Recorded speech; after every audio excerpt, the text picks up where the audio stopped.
Welcome to Native New Health. Let's get started. Native New Health will address specific health concerns that plague our people. So the first step is regular exercise.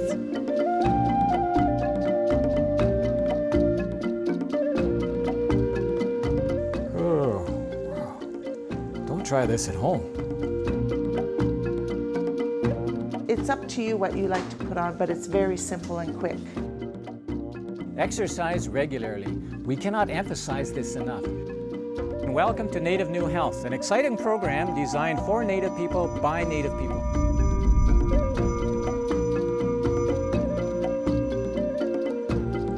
Hi, welcome to another episode of Native New Health. I'm Gina Gabosh. And I'm Ed Dunn. And today, as we begin our program, it is with a deep sense of responsibility that we share with you this very important subject, the subject of sexuality. Yes, Ed, when we think of the title of Sexuality in Your Health, we need to remember to approach the subject with great sensitivity and respect to our great Creator and His guiding principles. You see, we believe that in His infinite love and wisdom, our Creator made us, both male and female, and in so doing, based human society on the firm foundation of loving families. Spiritual views about sexuality do affect people's sexual attitudes and behaviors.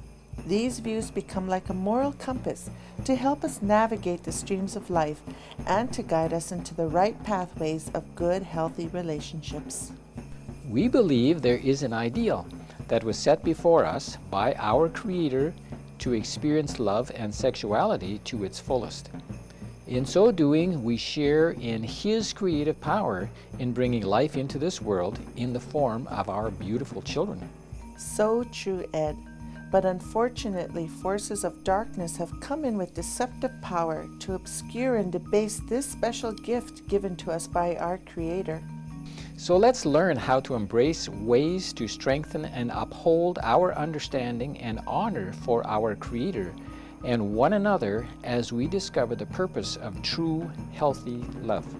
Friends, sexuality has become a big subject today, and what we read, see, and hear about it can be downright harmful and confusing.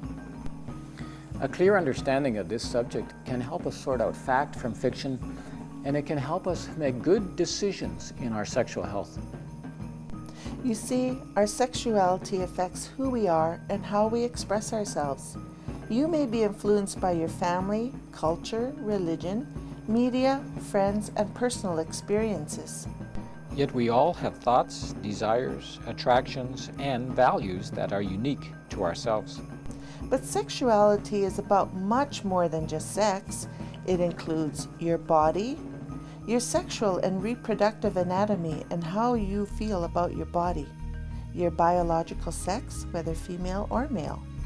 Sexuality also includes your gender age, being a girl, boy, woman, or man, your gender identity, feelings about how you express your gender, and also your desires, thoughts, and fantasies, your ethical and religious values, attitudes, and ideals about life, love, and sexual relationships, and your sexual behaviors.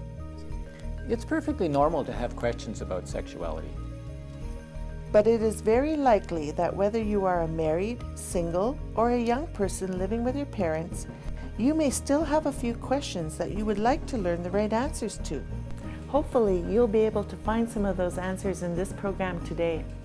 One of the first things, if you are a parent, is that you have the wonderful opportunity to tell your child the beautiful story of life and to provide a background to build upon throughout his or her childhood and teen years.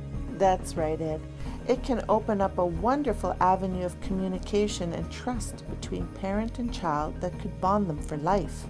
This is so important because if we don't communicate with our kids, there are people with bad motives who are eager to fill in the gaps. Just remember to give your children information that is appropriate for their degree of maturity. Now, what does it mean to be sexually healthy? Being sexually healthy means that you are free from disease, violence, injury, fear, and false beliefs. Being free from these negative things results in more confidence and security within yourself.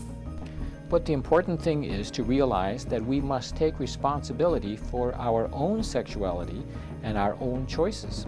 So being well informed and choosing to care for your body, every part of it, in maintaining good health is a responsible choice we should all make. Don't you think? So you might ask, how do we take care of our sexual health? Well, that would include having regular checkups with your doctor. If you're a woman, have regular pap smears and learn breast self-examination. If you're a man, learn from your doctor how to examine yourself. If you're over 40, ask your doctor about an examination to check for prostate problems. Checkups are critical because you see, up to 1 in 8 women will get breast cancer at some point in her life. And testicular cancer is one of the most common types of cancer in men under 40. So your doctor or a nurse or any healthcare professional is a great source of information if you're thinking about becoming sexually active.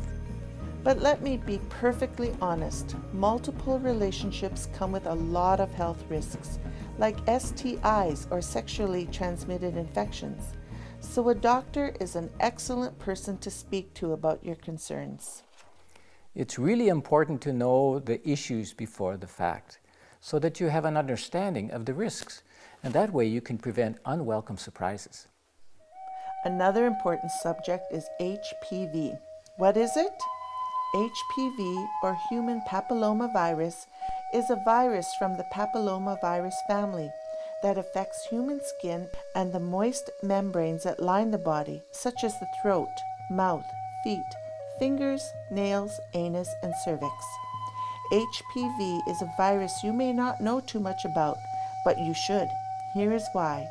There are over 100 types of HPV, of which 40 can affect the genital area. And according to the Centers for Disease Control and Prevention, there are about 6 million new cases of genital HPV infections in the United States alone each year. And it is estimated that 74% of them occur in 15 to 24-year-olds. So it is really a very serious problem. HPV could cause significant adverse consequences, such as genital warts, which could affect both males and females.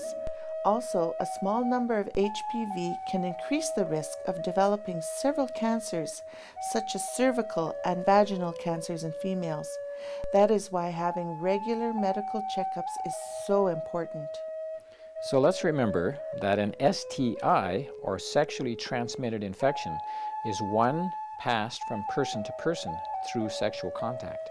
And these infections do affect men and women of all backgrounds and economic levels. What's really alarming, though, is that almost half of all these infections occur among young people between the ages of 15 to 24. Now, let's explore another very important aspect of sexuality, and that is how the senses and the mind affect our decision-making processes. At times, our minds can play forbidden games with us, such as sexual fantasies. More often than not, this is how we go down a path we may come to regret. You see, because of the world around us, it is not uncommon for sexual thoughts to invade our mind at the most unexpected moments and places. A sexual fantasy is a picture, image, or thought in our mind that is sexually exciting or pleasurable to us. What is important to keep in mind, though, is that just because you have had a fantasy about a particular person or a particular type of intimate activity, this does not mean that you would want to or should experience that fantasy in real life. That's right. Here is where we need to be in control of our thoughts, because thoughts lead to actions. When we need help controlling our thoughts, we are not left alone. We can always call upon our Creator to help us. Another important aspect of sexuality and health comes when we choose how, with whom, and when we would have a physical and emotional relationship. This is critically important because it could affect you for the rest of your life, for good or for bad. That's right, Sheena. So if you're about to engage in an intimate relationship that makes you feel uncomfortable, stop before you start. Don't let yourself be convinced to do something that doesn't match your values or your comfort level. Respect yourself. You have the power of choice, and your choices do matter a lot. Sometimes our wrong choices may place us in compromising situations, like being in the wrong place at the wrong time, alone with a person of the opposite sex. This may lead us to turn our back on our moral compass and engage in behavior that not only disrespects another person, but ourselves as well. This is why when we are in a questionable situation, we must decide to stop and turn away right then and there. As a result of our wrong choices, we may end up engaging in relationships that we intended to reserve only for the intimacy of a truly happy married life later on. If you are a young person, the pressures of your social network can be relentless, challenging you every step of the way. Yes, pressures come from everywhere. What your friends are doing can play a part in your decisions, but hopefully, how you were brought up and your moral values will also play a part in your choices. If you're seeking acceptance, or someone is pressuring you to have a sexual experience just to fit in, to make someone else happy, or just to feel grown up, you may want to reconsider because you may regret it later. I couldn't agree more. There are so many reasons why you should wait, such as concerns about your reputation or being seen as easy, the possibility of pregnancy, and the possibility of disease. Other reasons include a development of lack of trust in the other person or yourself and a personal belief in abstinence. A lack of trust in the future of a relationship, or you just don't feel ready. Also, spiritual beliefs. Wait and save that precious God-given gift until marriage. Remember, it's okay to wait as long as you want. The decision is yours to make because it's going to be yours to live with the rest of your life. So make sure it's the right decision. Sexual intimacy is a personal issue. It's something you should discuss with your significant other and maybe with your parents and your doctor. But you don't have to discuss it with the rest of the world. And don't worry about what everyone else is doing. Independence is a sign of maturity. Giving in to pressure to have a sexual encounter is not. It's sad to realize that as a result of people choosing to turn their back on the wisdom of the great Creator, the gift of sexuality has been devalued and, in many cases, separated from true intimacy, love, and a marital relationship. Because sexuality is such a powerful vehicle to connect with your spouse, and because it is such a part of the nature of human beings, whenever it is damaged, debased, abused, or misused, the results have an enormous impact on the persons and their relationships. Deep emotional wounds can develop that may never heal. Hey Ed, let's continue to learn what's happening in our Native communities regarding sexuality and health. Well, Gina, in a recent First Nations regional health survey, one of the more notable findings was the high rate of pregnancy among young adult females. Cultural traditions within Native communities may help to partially explain the high birth rates observed among younger female adults, as well as their inconsistent use of birth control and protection. Researchers, using a small-scale qualitative study, have identified that First Nations females, for example, report uncaring recklessness or even a positive attitude towards becoming pregnant, revealing that teen pregnancy is acceptable. Additionally, the idea that one is ready to have children appears to differ between Native communities and the general population. Many younger First Nations adults feel that having a steady relationship is enough reason to have a child, rather than waiting to complete their education or establish their income.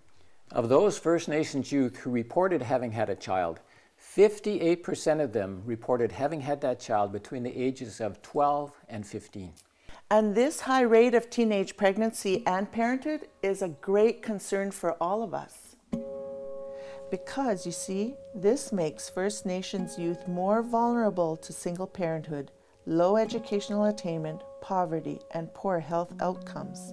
But you know, Gina, many Aboriginal and Native adults also had children themselves at a younger age, suggesting that teen pregnancy is a subject that community members may be reluctant to address and willing to accept. Yes, and high birth rates are also influenced by cultural spirituality. Traditionally, sexuality is thought of as a life-creating force between men and women, with children being considered gifts from the Creator. So these cultural values may make it more challenging for community members attempting to educate our people regarding pregnancy and childbirth. They could be viewed as critical and disrespectful. That's right, there are no easy answers. These results suggest that the efforts required to delay pregnancy for the well-being of younger First Nation adults are likely to require a great deal of diplomacy, kindness, and respect. The First Nations Regional Health Survey demonstrated that 27.9% of First Nations youth aged 12 to 17 years living on reserve and in northern communities are sexually active. Just under half, or 47.2% of older youth, those aged 15 to 17 years, reported being sexually active. This prevalence is almost double the estimated 29% of Canadian youth of the same age. Did you know that 80% of First Nations youth who reported being sexually active had consumed alcohol during the same period, which may have influenced their decisions? But you know, Gina, it's not much different throughout all of Indian country, all over North America. That's a sobering thought, isn't it? It really is, Ed. Again, this unrestrained teen sex makes Native youth more vulnerable to single parenthood, low educational attainment, poverty, and poor health outcomes. But it's also clear that these lower levels of education and personal income are associated with engaging in riskier sexual behaviors. As you can see, this has become a vicious cycle. It is believed that one of the contributing factors of this dramatic increase in teen pregnancies may be the bombardment of sexually explicit advertising in the media today and the easy accessibility to pornography by our youth on the internet. For example, a study of a well-known internet porno site reports that each day 8.5 million users look at their shows, with some 75,000 volunteer sexual exhibitionists. More than 2/3, or 69% of those who surf through pornographic internet sites are young people between the ages of 15 and 24. The spokesperson for this research website says that this type of pornography is so prevalent because it is free on the internet, and it conditions more and more the sexuality of the youth in actual practice and internet sex consumption. Friends, this should be totally unacceptable. That's right. Consider this fact. According to the leading psychiatrist in the National Institutes of Health study, we learned that the part of the brain that restrains risky behavior and thinking skills is not fully developed until the age of 25. So as you can see, a regular diet of pornography and violence will have devastating consequences in their lives.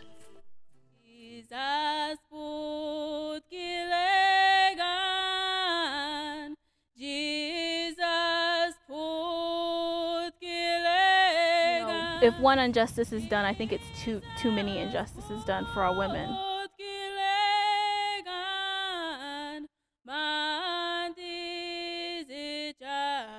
As you know, the princess here on campus, my campaign is to start educating our Indian women about who they are. The reason why we're here, the reason why I'm able to sit on this campus today and be able to talk to people is because of somebody died for me, somebody prayed for me, somebody cried for me, somebody struggled for me. And teaching that to somebody, knowing what kind of responsibility that they have living up to those sacrifices every day, can change your perspective on life.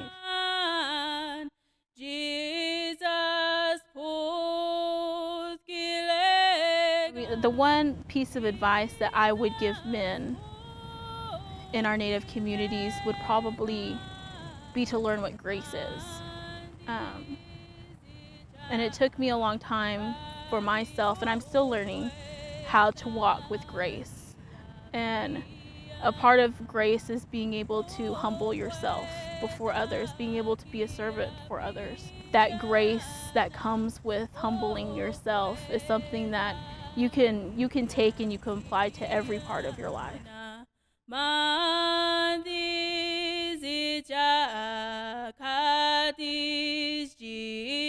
There is a bright future for Native women. There's more resources out there every day. There are more places that these women can go to if they are in different situations. And I believe that the prayers of the women before us are going to see us through.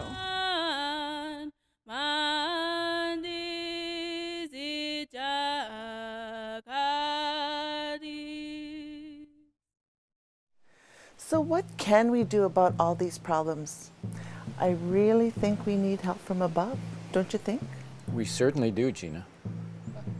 Wise and powerful are the words found in the book of heaven when it declares, "If you believe in goodness, and if you value the approval of your Creator, fix your minds on the things which are holy and right and pure and beautiful and good." It makes us sad to have to talk about these problems regarding our people, but if we want to change for the better, we have to talk about it, don't you think? According to the Justice Department, 1 in 3 American Indian women have been raped or have experienced an attempted rape. That is more than twice the national average.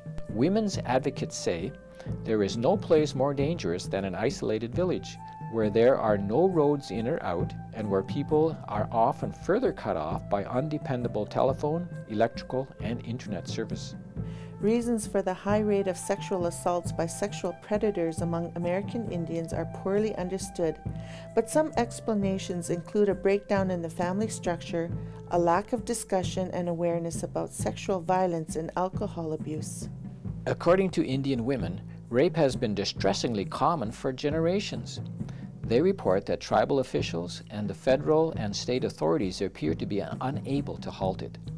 That is why it has been significantly underreported. In the Navajo Nation, which encompasses parts of Arizona, New Mexico, and Utah, 329 rape cases were reported in 2007 among a population of about 180,000. Did you know that women advocates on our reserve say that only 10% of sexual assaults are actually reported? That is unacceptable and truly shocking. It certainly is. And what we need to recognize and understand today is the value our great Creator places on our women. It is truly a disgrace to our culture and the honor of our noble warriors that our women, as the life giver of our children and the procreators of new generations, are viewed by some as an object to be used and abused to release their sexual passions upon. Friends, this ought not to be. We must and should put a stop to it. Only when we personally decide in our minds to do something about it can we make a difference. Absolutely. We men need to step up and protect, provide for, and nurture our women like our traditional role once was. We can be those protectors and providers again, right? Let us remember that these precious women are your mothers, your daughters, your wives, the ones chosen by the Creator to be treasured and cared for as the center of our culture. Let us work together to stop the abuse and reinstate women into a place of honor and respect that they deserve. I agree 100%, Gina. Now please allow us to share a short video clip with a unique custom of one of our sister tribes.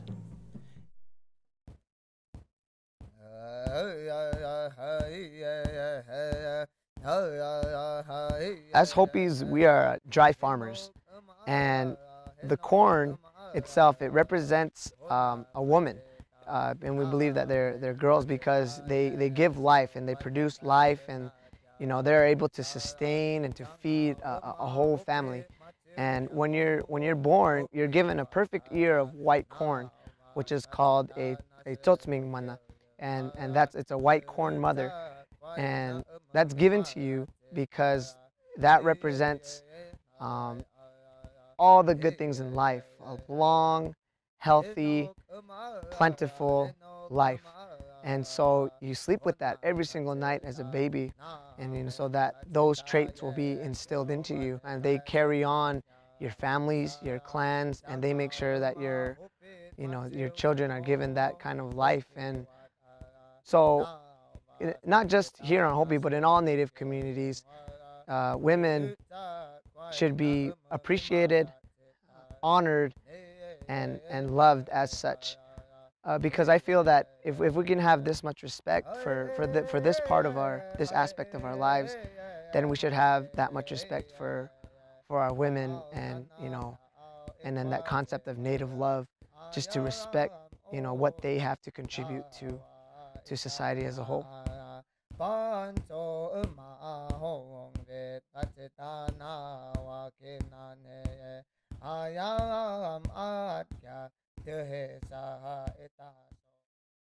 In spite of the clear moral standards set forth in the Book of Heaven by our great Creator, the evil in today's world is destroying sexuality as a gift from above.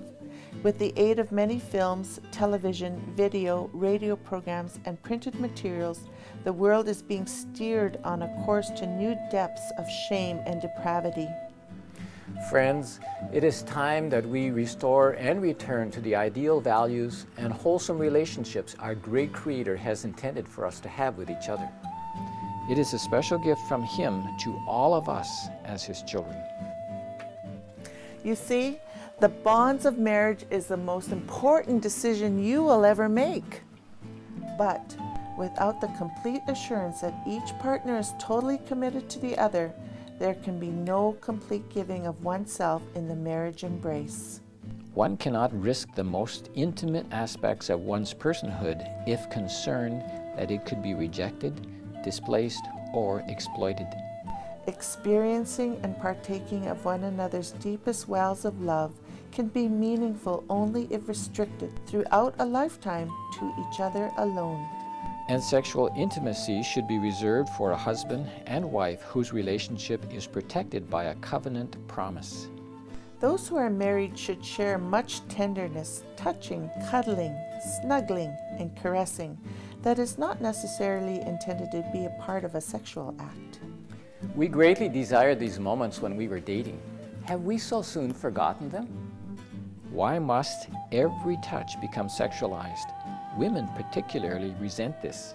Yes, intimacy, even sexual intimacy, is not only for physical expression. When it doesn't include the kind of closeness that encompasses the emotions, the intellect, and the spirit, it cannot truthfully be called intimacy. Learning to open up and talk freely with your spouse will do wonders for your marriage relationship. Yes, because you see, sexual experiences that regularly take only the leftover minutes will soon become routine and lifeless. Couples must plan for and guard opportunities for this bonding experience. We men need to love our wives, be affectionate to them to show them that we love them without any strings attached. When sharing thoughts, ideas, values, goals, delights, and sorrows, couples are sharing strong and profound bonds that solidify the marital relationship. This bond is strengthened as they go through life, taking care of each other and serving each other. This ideal is not just achieved during the honeymoon. It is a lifetime process that should never be taken for granted. That is so true, Gina. And a man loves to have his wife respect him and look up to him as someone she adores. When we feel that from our wives, it does something to us to want to be better men. Sexuality should not be seen merely as a raging, hormone-driven urge to be blindly released, stoically endured, or inflexibly resisted.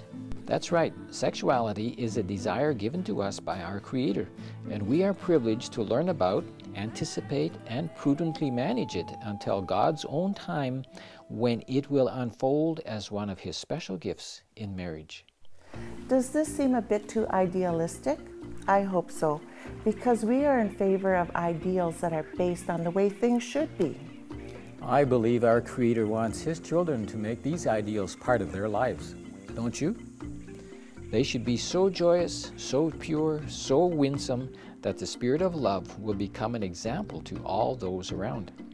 I agree, Ed. This has been an enlightening and very important study. I hope you've benefited from being with us today and will tell others. That's right, Gina.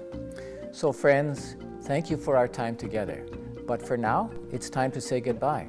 So we'll see you again on another exciting episode of Native New Health.